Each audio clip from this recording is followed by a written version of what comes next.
With one final chance to find true love, the undercover princes return home in 10 minutes here on BBC One Northern Ireland, and that's after a roundup of tonight's cases.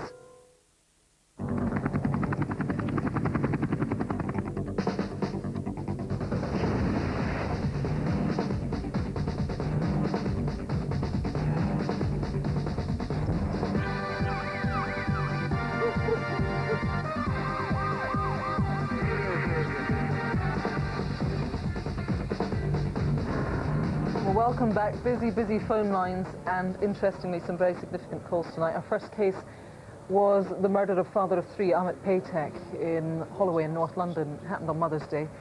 Decent, hard-working man. Amit was shot at close range in what police believe was a case of mistaken identity.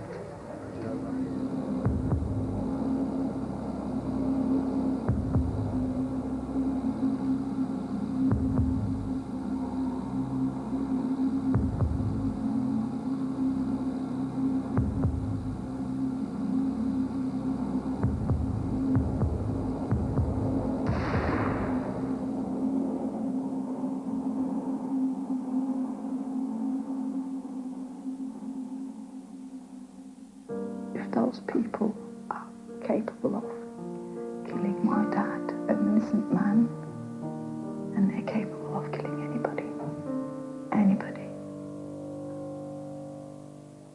Well, DCI Carl Mate is heading up the investigation. You've had some good calls, but importantly, not the names. No, that's correct. We've had a number of calls, but I really need the names of those two people. Okay, these are the two guys on the bike. Tell me about the bike, because this could be the key to it all. Indeed. This bike was stolen in October last year, so for 4 months someone's been using it. I really need to know who's been using that bike, where it's been parked and stored, and of course, where is it now? And it's a red and black bike. We're seeing the number plate as well, but just the bike is very distinctive. It is very distinctive. Very rare bike, only 112 in the country. Okay, all the details are on the website for now. Thanks, Carl.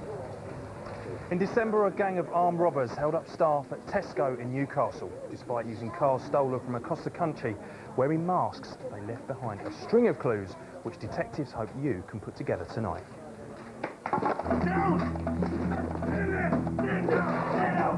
Nobody move! Just stay down! Stand down! Stand down! Just good! Move! I heard the thought, thinking the security guard had fallen over and hurt himself, and I realised there was a guy on top of him. And that's when all hell broke loose.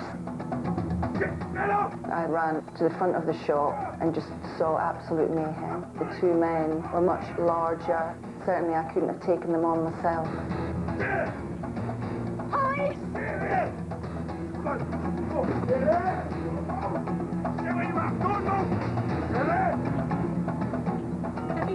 I got on the radio and shouted for assistance. Well, DCI Jimmy Hetherington's running this one, so how's it gone tonight? It's going very well. We've had a number of positive calls so far. Well, this guy, let's start with him now. It's important to find out who he is, as much to eliminate him as anything else. It is indeed, yeah. We've had very little on that individual, but we really do need to eliminate him from the inquiry. OK, now let's look at the guy with this distinctive yellow jacket and motif on the back. We are short of time, but have you had any calls on that? We've had some very positive calls in relation to that, particularly the jacket. OK, it is very distinctive. It's on the website if you need to have a look. Jimmy, thank you very much. Kirsty. Now, 12 days ago, on the evening of Wednesday, the 18th of March, Claudia Lawrence phoned her mum. After that, she texted her friend, and that was the last time anyone heard from her. The police are convinced that she has come to harm. Ray Galloway's heading up the investigation. You've had interesting calls, significant calls, Ray. We've had very interesting calls. We've had some calls regarding a previous relationship, and that's a useful context to me, but my focus really lies on a current relationship. Who was Claudia going out with? Who was she seeing? Who was her boyfriend? Who was showing her maybe some unhealthy interest? OK, so she was a 35-year-old woman living alone, and you want to reassure people that if they do talk to you and the information's sensitive, it will be in confidence. I will treat all information provided to me in absolute confidence. OK, the public have your assurance of that. Thanks for now. Quick update on the CCTV. We'll start off with a robbery in Horsham. These guys stole £200,000 of computer equipment after tying up the staff members. Some good sounding calls on there and a couple of names suggested. Then we showed you another robbery, this time outside Ruislip train station after this fella missed his last train home. We've had a couple of names put forward for him, which is also very good. The guy wearing that very distinctive jacket. Now, back in 1983, Sheila Anderson was found murdered in Edinburgh. Now, with the killer's DNA on file and a fresh investigation, her family are hoping whoever did this will finally be brought to justice. Sheila had been seen in the Leith area of Edinburgh earlier that evening. When she arrived at Gypsy Bray, she had sex with whoever she was with. What's not clear is what led to her being killed. Sheila was run over and dragged for a considerable distance by the car. The wheels passed over her at least once.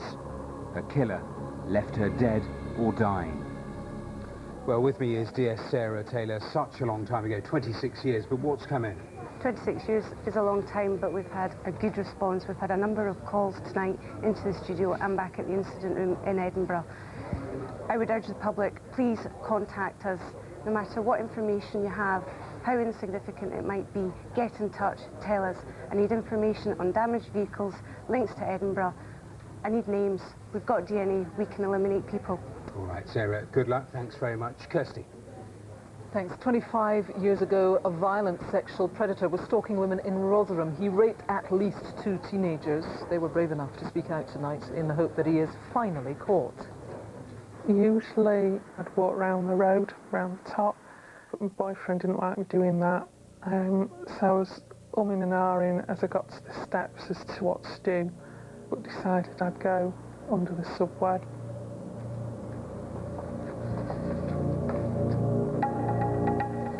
Don't scream or I'll kill you. Stop screaming, I've got a knife and I'll kill you. Come on, we'll go into the garage. Come on. He bent down and picked the picture up and gave it back to me as though he was doing me a favour, as though he was being kind to me. DS Ian Harding is here. Horrific for these women. Really interesting developments tonight, particularly to do with, we didn't see him there, but in the original reconstruction, the witness that was going into the underpass? Yes, the blonde-haired male. We appealed for him to come forward. Somebody called, believing that they knew the identity of this person, and the call was terminated before we got a name. So if that was you, please call back. OK, so this is the guy in the grey suit, sort of blondish hair, we think. Also, interestingly, which we didn't mention earlier, both of these attacks happened on late Thursday evening. Both attacks happened very late on a Thursday night. Is that significant to Rotherham in 1984? Is that significant to the offender? If you know, please give us a call. The incident room is open. Our lines are open until midnight. Thanks for now. Quick, haven't got long. Right, Ahmed Owlid, wanted for GBH at Paddington Station. Remember, the victim got a broken cheek and permanent sight problems. We had lots of sightings of him tonight.